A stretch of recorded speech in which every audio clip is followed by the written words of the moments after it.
తాకట్లో ఉన్న మీ బంగారాన్ని విడిపించి ఆ రోజు ఆన్లైన్ రేటుకి కొంటాం. Sharma gold company.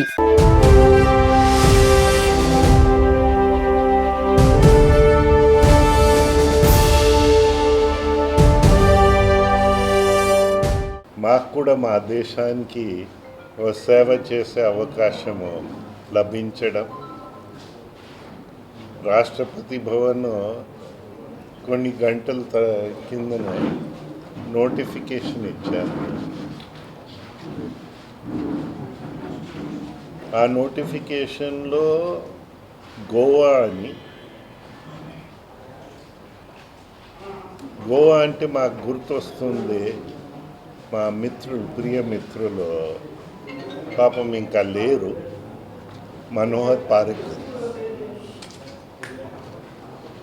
మేమిద్దరు కలిసి ఆయన డిఫెన్స్ మంత్రిగా ఉండేవారు. నేను అఫ్కోర్స్ సివిల్ ఏవియేషన్లో ఉన్నాం. సో మాకు ఇద్దరికి గోవాలో వెస్ట్ కోస్ట్లో ఆ వర్కౌట్ చేయగలిగాము ఆ ఎయిర్పోర్ట్ని. అలాగా ఒక ఎయిర్పోర్ట్ ఇక్కడ కూడా వర్కౌట్ చేయగలిగాము. ఎప్పుడు ఆ ఎయిర్పోర్ట్ సంగతి నేను మాట్లాడటం లేదు. కానీ మాకు విజయనగరంలో ఒక చిరకాల కోరిక ఉండేది, ఆడపిల్లలకి సమానంగా రావాలని, పురుషులతో పాటు రావాలని ఆర్మ్డ్ ఫోర్సెస్లో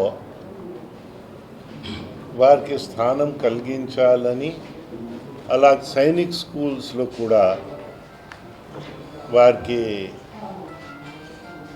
చదివే అవకాశము బాలులతో పాటు బాలికలు కూడా ఉండాలని కోరేటప్పుడు పారికర్ చెప్పారు, వారు కాంపాక్ట్లో తొందరగా తీసుకొచ్చిన రోజే నేను ఇక్కడ విజయనగరంలో మీ కోరికని నేను తీర్చగలుగుతాను. అయితే ఆయన పాపం క్యాన్సర్ వ్యాధితో పోయారు. కానీ ఆ కోరిక ఇక్కడ బాలికలకి ఆ అవకాశం మా సైనిక్ స్కూల్లో విజయనగరంలో, అంటే కోరుకొండ సైనిక్ స్కూల్లో కలిగించడము మనకందరికీ గర్వకారమైన విషయం. అయితే గోవా అంటే వెరీ ప్రోగ్రెసివ్ స్టేట్. వారు law abiding people, peaceful people, వారందరికీ ముందు తీసుకెళ్ళే ప్రజలు అక్కడ ఉన్నారు. గతంలో అంటే స్వతంత్రం ముందన అవన్నీ అది పోర్చుగీస్ ఆక్యుపేషన్లో ఉండేది. దాని నుంచి భారతదేశంలో చేరింది. భారతదేశంలో ఫార్వర్డ్ లుకింగ్ స్టేట్గా మనకి ఓ రాష్ట్రంగా అది గుర్తింపు పొంది టూరిజం అక్కడ ఎక్కువగా ఉంది. సో అది ఉంది అక్కడ, అంత బాగుంది. అయితే కాన్స్టిట్యూషనల్ ఆఫీసర్స్ కనుక మన రాజ్యాంగం ప్రకారంగానే మనమందరూ పని చేయాలి.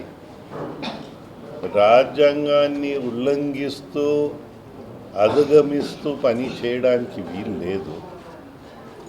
అది మాత్రం మాకు అవకాశం మా పెద్దలు కూడా, ఎన్డీఏ ప్రభుత్వము, ప్రధానమంత్రి గారు, ఇది హోమ్ మినిస్ట్రీలో వస్తుంది కనుక హోమ్ మినిస్ట్రీలో, అలాగే మా ముఖ్యమంత్రి ప్రస్తుతం చంద్రబాబు నాయుడు ఆయనతో కన్సల్ట్ చేసేటప్పుడు నా పేరు సజెస్ట్ చేయడము, వారు అంగీకరించడము, ఇదంతా మాకు ఆనందంగా ఉంది.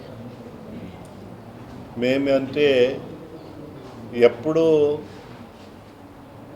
ఏ అవకాశం వెనక నేను పరిగెత్తలేదు.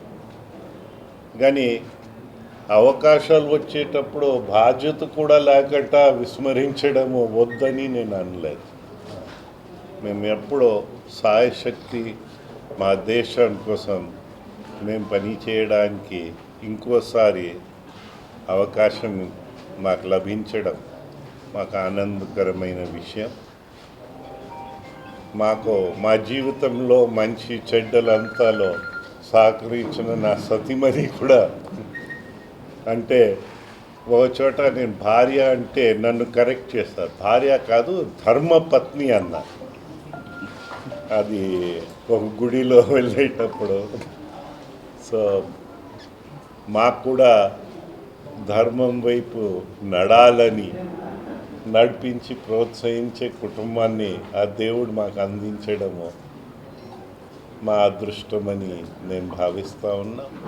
చాలామంది మిత్రులు వారు గుడ్ విషెస్, వయసులో ఉన్న పెద్దలు, ఇప్పుడు ఆయన ఉన్నారు 90 సంవత్సరాలు, వారి ఆశీర్వాదము అదంతా కూడా మాకు అందడము మాకు ఆనందంగా ఉంది.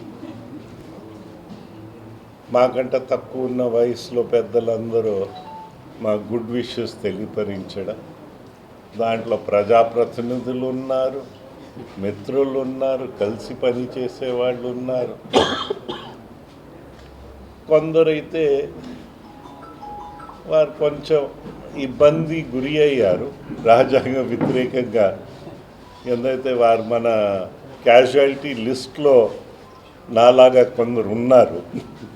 సో వారు ఆ క్యాజువాలిటీ లిస్ట్లో ఉన్నవాళ్ళు కూడా మాకు కాంటాక్ట్ చేసి మనకి విషెస్ చెప్పడము మాకు చాలా ఆనందంగా ఉంది.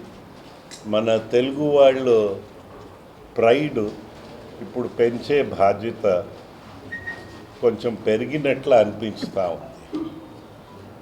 ఎందైతే తెలుగు వాళ్ళు మంచి వాళ్ళని, సౌమ్యులని ఈ దేశంలో ఒక ప్రతిష్ట తెచ్చుకున్నవాడు.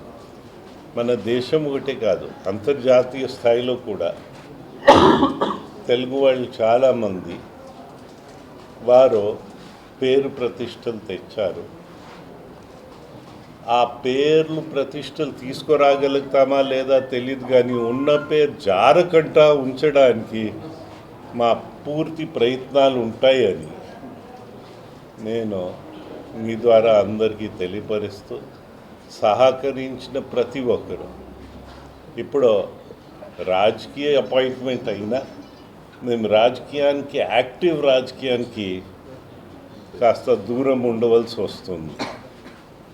అంటే ఇన్ని దశాబ్దాలు రాజకీయం ఉన్నా ఆ రాజకీయం దురదపోదు, అది ఉండునే ఉంటుంది జీవితంలో. అయితే దాన్ని ఒక కంట్రోల్లో పెట్టి మనం ముందు వెళ్ళవలసి ఉంటుంది, దేశహితాన్ని ముందు పెట్టవలసి ఉంటుంది. అది కూడా మన తెలుగు వాళ్ళే సంస్కృతి. అది ఏ దేశం ఎగినా, ఎందుకాలెడినా, ఏ గద్దె ఎక్కినా, ఎవరెదురైనా పొగడ రాని తల్లి భూమి భారతిని. మళ్ళీ ఏమన్నా, నిల్పరా మీ జాతి నిండు గౌరవం, అందరు నిండు గౌరవం నిలబెట్టడానికి సాయశక్తులు కృషి చేస్తామని మీ ద్వారా అందరికీ తెలియపరుస్తూ, సహకరించిన ప్రతి ఒక్కరికి మా ధన్యవాదాలు తెలుపుకుంటూ, మేము ఈ కొత్త అసైన్మెంట్కి ఎదురు చూస్తూ ఉన్నాం. మా బంగ్లాయే అలవాటైపోయింది, ఎక్కడైనా వెళ్ళినా ఆ అసైన్మెంట్ అయిన తర్వాత ఇక్కడ రావడం, మళ్ళీ నెక్స్ట్ అసైన్మెంట్ ఎక్కడ ఉన్నా అక్కడ వెళ్దాం, అది అయిపోగానే మళ్ళీ రావడం. సో అలాగా కొన్నాళ్ళు వెళ్ళి వస్తామని అనుకుంటా ఉన్నాను. మా విజయనగరంని విడిచిపెట్టే ప్రశ్నే ఉత్పన్నం కాదు. ఈ ప్రాంతంని మనకి చాలా ఇచ్చింది, ఈ ప్రాంతానికి. దానికి మా ధన్యవాదాలు మా ప్రాంత ఉన్న ప్రజలందరికీ మా ధన్యవాదాలు తెలుపుకుంటూ ఈ కొత్త అసైన్మెంట్ తీసుకుంటున్నప్పుడు అందరు బ్లెస్సింగ్స్ గుడ్ విషెస్ ఉండాలని కోరుతూ